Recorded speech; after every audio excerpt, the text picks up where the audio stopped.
We're going to solve this absolute value inequality, and I know it is an absolute value because I see the absolute value bars here. And I know it's an inequality because it doesn't have an equal sign, it has a less than sign. So less than or greater than, those are inequalities. Now, to solve an absolute value inequality, first thing I do is I write down exactly what I see. 4x minus 6 is less than 6. Okay, and I drop the absolute value bars. Now, I also over here have to write the same inequality, but it's going to be a little bit different. I write the left side down just like I see it, 4x minus 6. And then inequality is going to flip over to greater than, and the right side is going to become opposite. Okay, kind of like when you divide by a negative and you flip the inequality. Okay, so this was less than, and over here it is greater than. All right, now what's the most important part of this is what goes in between. It's going to make a big difference if it's and or or. So I have my little mnemonic over here to help me remember. Less than and great or. I know it's kind of cheesy, but it'll help you remember. Less than and great or. So let's see what I have here. I have a, in the original inequality, I have a less than. Okay, so this is less than. So I'm going to put an and in between. All right. So right here is going to be and that makes a big difference. Okay, now I'm going to solve the left side and I'm going to solve the right side. And let's do that now.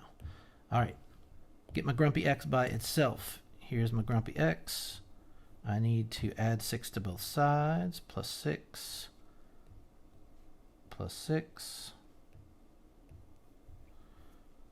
All right, so I'm going to have 4x is less than 6 plus 6 is 12. And now I'm going to divide an inequality. Oh no, I'm not dividing by a negative, I'm just dividing by a 4. But if I did divide by a negative, I would flip the inequality over. All right, 4 over 4 is 1. So I'm going to have x is less than 3. All right, and let's go ahead and do the right side. Okay, on the right side, let me get a different color. We'll go with pink.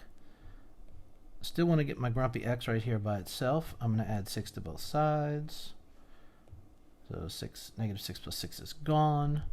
I have 4x is greater than 0. Okay, it doesn't disappear. It becomes a 0. That's a number. I'm going to divide. Just dividing by a positive 4. If I would divide by a negative, yes, I would flip that inequality over, but it's just a positive.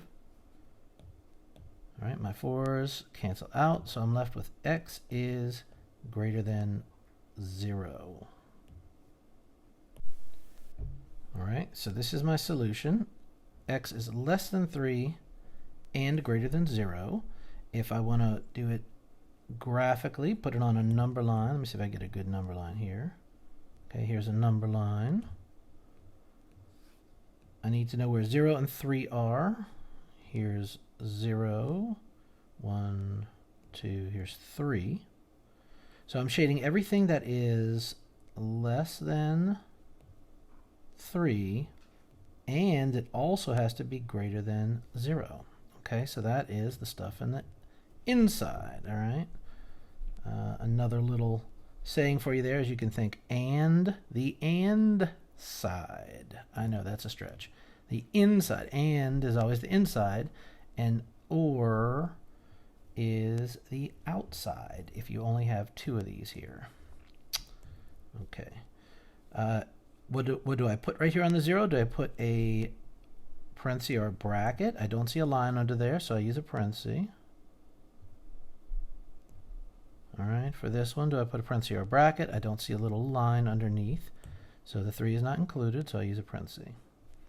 Okay, graphically that is my answer, and now you know that they want interval notation. Let me put it over here, interval notation. That's usually the only answer they want. And it starts at 0, it ends at 3. 0 is not included, 3 is not included. So I use parentheses on both.